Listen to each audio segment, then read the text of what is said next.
ನಿನಗೆ ವೈಯಕ್ತಿಕವಾಗಿ ಹಾಗೆ ಕೆಲಸದಲ್ಲೂ ಕೂಡ ತುಂಬ ನೋವು ಕೊಟ್ಟಿದ್ದೀನಿ ಜರ. ಅದನ್ನೆಲ್ಲ ಮರೆತು ದಯವಿಟ್ಟು ನನಗೆ ಕ್ಷಮಿಸ್ಬಿಡು ಜರ. ಸರ್ ಸರ್ ಸರ್ ಸರ್ ಏನು ಮಾಡ್ತಿದ್ದೀರಾ ಸರ್? ಕ್ಷಮಿಸೋ ಅಂತ ತಪ್ಪು ನೀವೇನು ಮಾಡಿಲ್ಲ ಸರ್. ಏನೋ ಕೋಪದಲ್ಲಿ 4 ಮಾತು ಬೈದಿರ್ಬೋದಷ್ಟೇ. ಅದೆಲ್ಲ ಇರಲಿ ಬಿಡಿ ಸರ್. ಅದನ್ಯಾವುದು ನನ್ನ ಮನಸ್ಸಲ್ಲಿ ಇಟ್ಕೊಂಡಿಲ್ಲ ಸಾಹೇಬ್ರೆ. ಜಯರಾಮ್, ಇದಕ್ಕೆ ನಿನ್ನ ಗ್ರೇಟ್ ಅಂತ ಹೇಳೋದು. ಇಷ್ಟು ದಿನ ನೀನು ನನ್ನ ಸಲ್ಯೂಟ್ ಮಾಡ್ತಿದ್ದೆ, ಆದರೆ ನಿನ್ನ ಒಳ್ಳೆತನಕ್ಕೆ ನಾನಿವತ್ತು ನಿನ್ನ ಸಲ್ಯೂಟ್ ಮಾಡ್ತೀನಿ.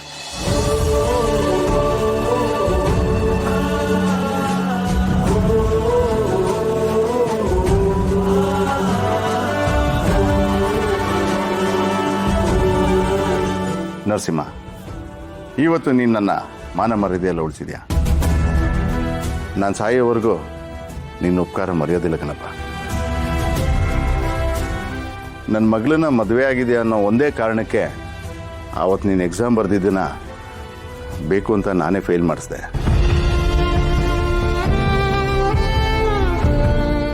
ಆದರೂ ನೀನು ನಿಮ್ಮ ಅಪ್ಪನ ಥರನೇ ಅದನ್ನೆಲ್ಲ ಮರೆತು ಇಂಪಾರ್ಟೆಂಟ್ ನೀನಿದ್ದೆ. ಸಾಲದು ಅಂತ ಸಸ್ಪೆನ್ಷನ್ ಆಗಬೇಕಾಗಿದ್ದು ನನಗೆ ಮರುಜೀವ ಕೊಟ್ಟೆ ನೀನು. ಅಪ್ಪನಷ್ಟೇ ಒಳ್ಳೆತನ ನಿನ್ನಲ್ಲೂ ಇದೆ. ಅದಕ್ಕೆ ಜೈರಾಮ್ ಹತ್ರ ಕ್ಷಮೆ ಕೇಳಿದಾಗೆ ನಿನ್ನ ಹತ್ರನೂ ಕ್ಷಮೆ ಕೇಳ್ತಿದ್ದೀನಿ. ದಯವಿಟ್ಟು ನನಗೆ ಕ್ಷಮಿಸ್ಬಿಡಪ್ಪ. ಸರ್ ಸರ್ ಏನು ಮಾಡ್ತಾ ಇರೋ ಮಾವ?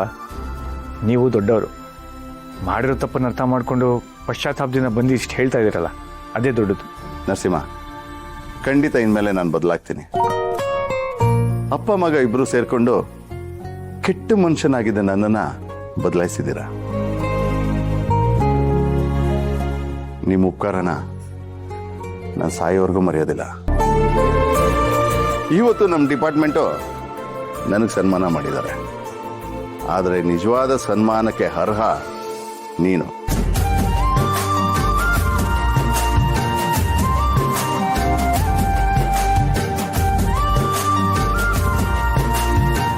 ಬಟ್ಟೆ ಎಲ್ಲ ಪ್ಯಾಕ್ ಮಾಡ್ಕೋತಾ ಇದೆಯಾ? ಎಲ್ಲಾದರೂ ಟ್ರಿಪ್ಪಾ? ಇಲ್ಲ. ಮತ್ತೆ ನಾನು ಇಲ್ಲಿಗೆ ಬಂದಿದ್ದ ಕೆಲಸ ಮುಗೀತಲ್ಲ, ಅದಕ್ಕೆ ಮನೆಗೆ ಹೊರಟಿದ್ದೀನಿ. ಬಂದದ ಕೆಲಸ ಅಂದ್ರೆ? ನೀನು ಪಾಸ್ ಆಗ್ಬೇಕಾಗಿತ್ತು, ನನ್ ಮೇಲಿದ್ ಕೆಟ್ಟ ಅಪವಾದ ಹೋಗ್ಬೇಕಾಗಿತ್ತು.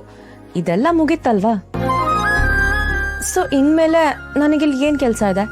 ಯಾರಿಗೋಸ್ಕರ ಇಲ್ಲಿರ್ಬೇಕು? ನಿಮ್ಮ ಅಣ್ಣನಿಗೋಸ್ಕರ ಇರು. ಹೇಗೂ ಇನ್ಮೇಲೆ ನೀನು ಸಬ್ ಇನ್ಸ್ಪೆಕ್ಟರ್ ಆಗ್ತಿದ್ಯಲ್ಲ, ಸೊ ನೀನೇ ಅವ್ರನ್ನ ಹ್ಯಾಂಡಲ್ ಮಾಡು. ನೀನು ಅಂಬುಜಾ ಆಂಟಿ? ಅಂಬುಜಾ ಆಂಟಿಗೆ ನಾನು ಅಷ್ಟೊಂದು ಕ್ಲೋಸ್ ಇಲ್ವಲ್ಲ, ಸೊ ನಾನು ಇಲ್ಲಿದ್ರೂ ಒಂದೇ, ಇಲ್ಲದೆ ಇದ್ರು ಒಂದೇ. ಇನ್ನು ಯಾರಿಗೋಸ್ಕರನೂ ಇರಲ್ವಾ? ನಾನಿನ್ ಯಾರಿಗೋಸ್ಕರ ಇರಬೇಕು? ನನ್ನವರು ಅಂತ ಇಲ್ಲಿ ಇನ್ಯಾರಿದ್ದಾರೆ? ಹಾಗಾದ್ರೆ ನಿನಗೆ ನಾನು ಯಾರು?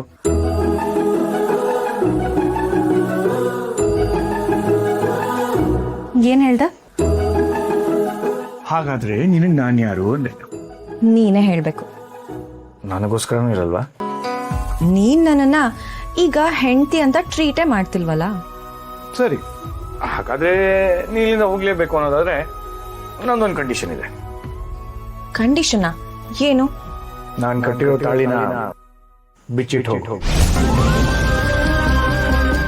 ಏನ್ ಹೇಳ್ತಿದ್ಯಾ ಸಿಂಹ? ನಿನ್ ಬಾಯಲ್ಲಿ ಇಂಥ ಮಾತಾ? ಹೌದು, ನಾನೇ ಬೇಡ ಅಂದಮೇಲೆ ನಾನು ಕಟ್ಟಿರೋ ತಾಳಿ ನಿನಗೆ ಹಾಕ್ಬೇಕು? ಯಾವುದೇ ಕಾರಣಕ್ಕೂ ನಾನಂತೂ ನಿನಗೆ ತಾಳಿನ ಕೊಡಲ್ಲ. ಸರಿ, ಹಾಗಾದ್ರೆ ನಾನು ಕಟ್ಟಿರೋ ತಾಳಿನ ನಾನೇ ಕಿತ್ಕೋತೀನಿ. ಬೇಡ ಸಿಂಹ, ತಾಳಿನ ಮಾತ್ರ ಕಿತ್ಕೋಬೇಡ, ನಾನದಕ್ಕೆ ಒಪ್ಪಲ್ಲ.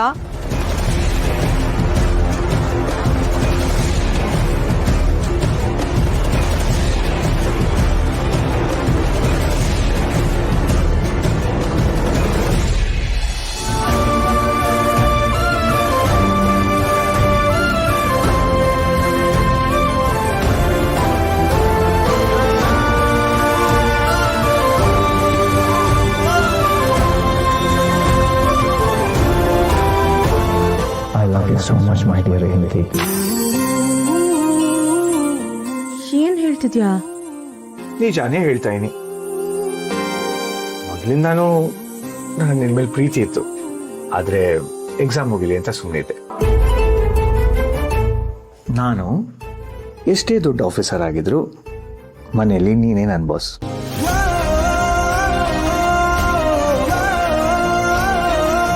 ಇದನ್ನೆಲ್ಲ ಮುಂಚೆನೆ ಯಾಕೆ ನನಗೆ ಹೇಳಲಿಲ್ಲ? ಪ್ರತಿದಿನ ಪ್ರತಿ ಕ್ಷಣ ನಿನ್ ಬಗ್ಗೆ ಯೋಚನೆ ಮಾಡಿ ಎಷ್ಟು ತಲೆ ಕೆಡ್ಸ್ಕೊತಿದ್ದೆ ಗೊತ್ತಾ? ಸಾರಿ, ಇನ್ಯಾವತ್ತೂ ನಿನ್ ಮೇಲೆ ಕೋಪ ಮಾಡ್ಕೊಳಲ್ಲ, ಆಯ್ತಾ? ಆದ್ರೆ ನೀನ್ ಮಾಡಿರೋ ತಪ್ಪಿಗೆ ನನಗೀಗ ತುಂಬಾ ಕೋಪ ಬಂದಿದೆ. ಸಾರಿ ಅಂತ ಹೇಳಿದ್ನಲ್ಲ, ಆದ್ರೂ ಕೋಪ ಕಮ್ಮಿ ಆಗ್ತಿಲ್ವಾ? ಇಲ್ಲ.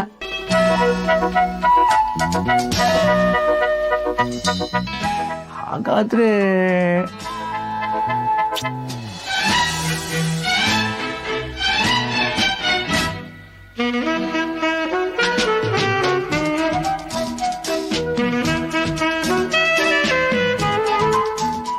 Sanjana, I really love you so much.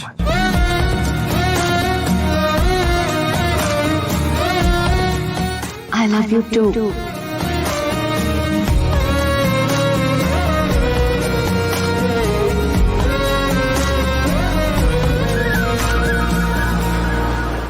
ಇನ್ಯಾವತ್ತೂ ನನ್ನನ್ನು ದೂರ ಮಾಡಬೇಡ.